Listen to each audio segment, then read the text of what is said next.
Hello everyone, welcome to Vipedia. I am Sarthak, senior faculty Vipedia. अपन आज आपके लिए लेके आया हूँ एक और sample question from ESIN ARD descriptive and this is the day 8।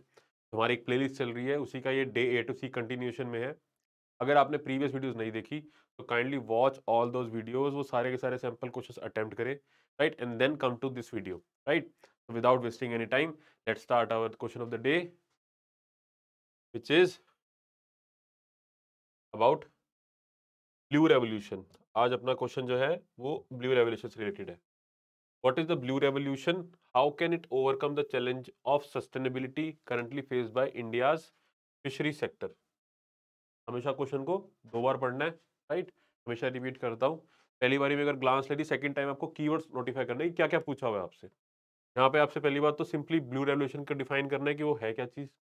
Then you have to tell कि वो कैसे इंडिया का फिशरी सेक्टर के अंदर डेवलपमेंट लेने में हेल्प करे, कैसे उसको ग्रो करने में हेल्प करे, right. How can it overcome the challenge of sustainability currently faced by India's sector, right. So ये दो पार्ट हैं जिनको हमें एड्रेस करना है इस क्वेश्चन के अंदर। तो विद दिस लेट्स स्टार्ट। अपना फ्लो वही रहेगा, introduction, body, conclusion, right. Introduction के अंदर सिंपली यहाँ पर तो डायरेक्टली पूछ ही लिया आपसे, अब ब्लू रेवोल्यूशन को ही डिफाइन करेंगे, राइट। तो see here, blue revolution, it has the vision to achieve economic prosperity of the country and fish farmers, as well as contribute towards food and nutrition security through full potential utilization of water resources for fisheries development in a sustainable manner, keeping in view the biosecurity and environmental concerns. I hope आप सबको blue revolution definitely पता होगा। जो fishery sector में aquaculture उसको develop करने के लिए जो रेवोल्यूशन आई थी, डेवलपमेंट हुई थी, that was blue revolution, right.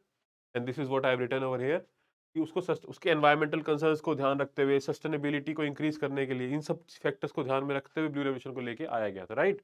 तो यहाँ पर इंट्रोडक्शन में डायरेक्टली आप डिफाइन करेंगे। ओके, देन नाउ अब सीधा के बाद आएंगे अपने चैलेंजेस, क्योंकि इन्हीं को एड्रेस किया ना ब्लू रेवोल्यूशन ने। फिर आप बताएंगे, पहले आप बताएंगे कि चैलेंज क्या क्या फेस कर रहा है फिशरी सेक्टर, इंडिया का फिशरी सेक्टर।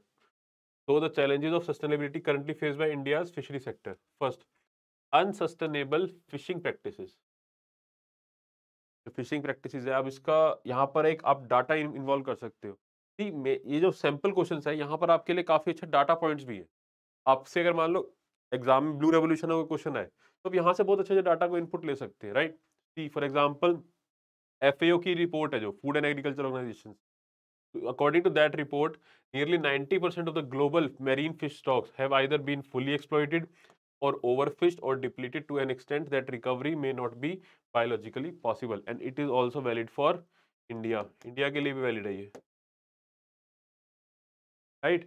बहुत अच्छा डाटा पॉइंट है आपके लिए कि भाई ओवर एक्सप्लॉइटेड है फिशरी सेक्टर बहुत ज्यादा, या फिर अंडर डिप्लीटेड भी है कई जगह पर, ओवर फिश्ड है या फिर डिप्लीटेड है।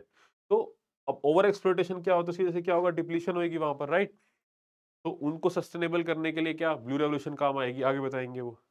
Then low productivity, the productivity of inland fishery and fish farming sector is low in terms of per fisherman, per boat and per farm.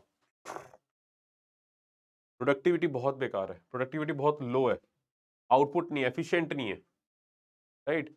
For example यहाँ पर like in Norway, fisherman farmer catches produces 250 kg per day, while the Indian average is 4 to 5 kg। एक Indian जो सिर्फ 4 से 5 kilo fish पकड़ रहा है दिन में, वहां पर नॉर्वे के अंदर 250-250 किलो तक पकड़ रहे हैं लोग, कैच कर रहे हैं, I mean like fishermans. Okay, so ये कंपेयर करके दिखाया आपने प्रोडक्टिविटी को, इंडिया की प्रोडक्टिविटी का बहुत ज्यादा इंप्रूवमेंट की नीड है, right. Then lack of modern equipments, right. Technology वाला पार्ट तो आपको डेफिनेटली, जब भी ऐसी कोई आए, blue revolution, white revolution, anything, green revolution, तो आप मॉडर्न इक्विपमेंट्स, टेक्नोलॉजी, इन सब चीज़ों को डेफिनेटली बता सकते हैं, ऑलराइट, क्योंकि हमेशा कोई ना कोई कमी रह ही जाएगी। तो marine capture fishery comprises largely of small fishermen who operate traditional boats, either non-motorized vessels or boats with a basic outboard motor. These vessels cannot operate beyond near shore waters, while the near shore coastal waters are high overfished. The high value fish stock proliferates in the deep. Right? Motorized boats नहीं हमारे यहाँ पर, हमारी boats बहुत पुरानी है, और जो इक्विपमेंट्स यूज कर रहे हैं वो सारे बहुत पुराने हैं, right. These kind of things. Okay, then lack of variety, species grow कर पा रहे हैं हम, right.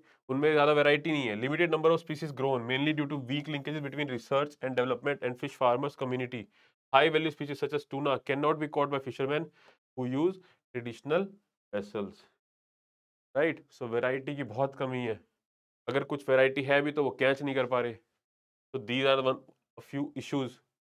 Now address the second part of the question where you will be telling कि blue revolution can how the blue revolution can help you in overcoming these kind of challenges, these all the challenges that you have mentioned before, right? Like it adopted a two-pronged strategy, two-pronged approach. Sustainable capture fishery to harness marine and inland water resources and expanding the horizon of fish farming through increased coverage, enhanced productivity, species diversification and better market returns.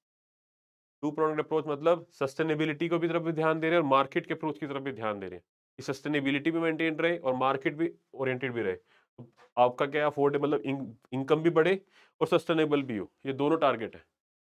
Right, सो हमेशा ऐसे heading बनानी है, ये best तरीका होता है। ऐसे heading बनाई फिर उसको नेक्स्ट अंडर से एक्सप्लेन करा, right, instead of writing points lines के अंदर। Then productivity of brackish water coastal aquaculture has touched 10 to 12 metric tons per hectare, a sharp increase from the previous 2 to 4 tons per hectare। Productivity बढ़ा दी है brackish water की, coastal areas की, जब right वहां पर प्रोडक्टिविटी बहुत ज्यादा इंक्रीज हो गई because of blue revolution. Right, this is what you are telling in this point. Then 30,000 hectares have been added to the area under fish farming. The government has invested in hatcheries to meet the ever increasing demand for good quality fish seed. बहुत ज़्यादा area जो है वो fish farming के under लेके आ गए हैं under this blue revolution, like 30,000 hectares. You can definitely use these points, right, in your final answer as well. The introduction of cage culture ने डेफिनेटली एफिशिएंसी बहुत बढ़ा दी है, प्रोडक्टिविटी बहुत बढ़ा दी है in reservoirs and other open water bodies have led to an increase in output. Nearly 8,000 cages have been installed and even though a cage gives a modest yield of the 3 tons of fish, this translates into more than 1,000% increase in productivity, right? Cage culture ने productivity बहुत ज्यादा बहुत multiple 4 times में increase कर दी है, right? Then the new policy on marine fisheries, the new national policy on marine fishery, right, इसके अंदर क्या इंट्रोड्यूस कर रहे हैं? Deep sea fishing vessels and assisting fishing communities to convert their vessels and gears for the waters beyond. तो ये new national policy जो है मरीन फिशरीज की, ब्लू रेवोल्यूशन का ही पार्ट है, right. Then innovative practices introduce करिए बहुत ज्यादा, such as recirculatory aquaculture system aim to realize goal of more crop per drop, right? As a result, the productivity of freshwater fish farmers have grown up to 3 metric tons per hectare from the 2.5 tons per hectare. जितने ज्यादा points आप ले सके kindly take them. अब जितने ज्यादा यहाँ से ग्रैब कर सके, यू अपने नोट्स के अंदर इंसर्ट कर सके, काइंडली डू दैट, राइट। आपके फाइनल आंसर में डेफिनेटली आप इन पॉइंट्स का यूज कर सकते हैं if any question comes on blue revolution and it can be asked, right. बहुत इंपॉर्टेंट टॉपिक है। The investment of rupees 3,000 crore in the blue revolution is being supplemented through the 7,523 crore fisheries and aquaculture infrastructure development fund, right? This will meet the capital investment requirement of this sector, right? Investment हुई है 3,000 करोड़ रुपए की blue revolution के अंदर, तो इसकी वजह से जो एक फंड है एक्वाकल्चर इंफ्रास्ट्रक्चर डेवलपमेंट फंड, उसके अंदर जाता है ये पैसा, जो ब्लू रेवोल्यूशन का पार्ट है। तो इससे क्या डेफिनेटली डेवलपमेंट का पार्ट बनेगा ये। Okay, so now the last part, which is the conclusion, is kind of a way forward as well, right? Whatever you feel right, you can go for it. Then हमेशा positive note पे and करना है कि आपको definitely ये बताना हो कुछ इश्यूज है, लेकिन ब्लू रेवोल्यूशन ने काफी हद तक कुछ ओवरकम करने की चीज करी है। लेकिन अगर इसी वे में चलते रहेंगे तो ब्लू रेवोल्यूशन डेफिनेटली एक बहुत अच्छा पाथ सक्सेस हमें फिशरी सेक्टर में लाके दे सकता है, right? In order to meet the ever increasing demand for animal protein, global fish production should touch 196 million tons by 2025. It currently stands at 171 million tons. India has the potential to bridge this gap. It has machine fishery production of 3.5 million, 10.5 million are engaged in the inland fishery and fishing farming. You don't need to cram up so many points, don't worry. आपको सारे के सारे data facts नहीं remember करने, कोई भी एक आधा फैक्ट आपको याद रह गया तो it's well and good, right? The expansion of aquaculture would increase demand for fish seed food exponentially. Future policies must prioritize seed production in order to attain self-sufficiency in this sector, right?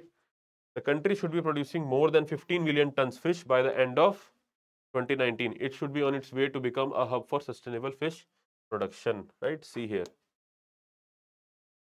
Okay. So with this, we have reached the end of our question. And let me remind you again, if you haven't joined any test series till now, you have a wonderful option with us. It is the NABARD Grade A 2023 test series for phase 2. And the specialty about this test series is it is descriptive through keyboard. Exactly जैसे आपके real time scenery में exam होगा, बिल्कुल उसी वे में वही वाला जो है तरीका इस टेस्ट सीरीज में आपको मिलेगा, सेम वही वाला एनवायरनमेंट मिलेगा, सेम वही पैटर्न मिलेगा, you will be typing on the keyboard, आपके सामने जो डिस्प्ले होगी वो बिल्कुल सेम वैसी चलेगी, राइट। तो ये बेस्ट वे होता है प्रिपेयर करने का। और आज आपके लिए मैं एक और वीडियो भी लेके आएंगे, आज नहीं तो कल, you will definitely be getting where I will telling you about the 10 days strategy, कि कैसे अब आपको अगले आपके 10 दिन में क्या आपको करना चाहिए, राइट। तो आई रियली रिकमेंड यू, अगर आपने अब तक कोई टेस्ट सीरीज नहीं ज्वाइन करी तो please go for it. And if you have any query regarding it, the support number in the description box, और इसको ज्वाइन करने के लिए जो लिंक है वो भी डिस्क्रिप्शन बॉक्स में प्रोवाइडेड है आपको, वो चेक दैट लिंक आउट। और आपको कोई क्वेरी है तो सपोर्ट नंबर पे कॉल करें। तो with this I am hoping that your preparation is also going well for phase 2. So I wish you all good luck until our next video. Take care and bye bye.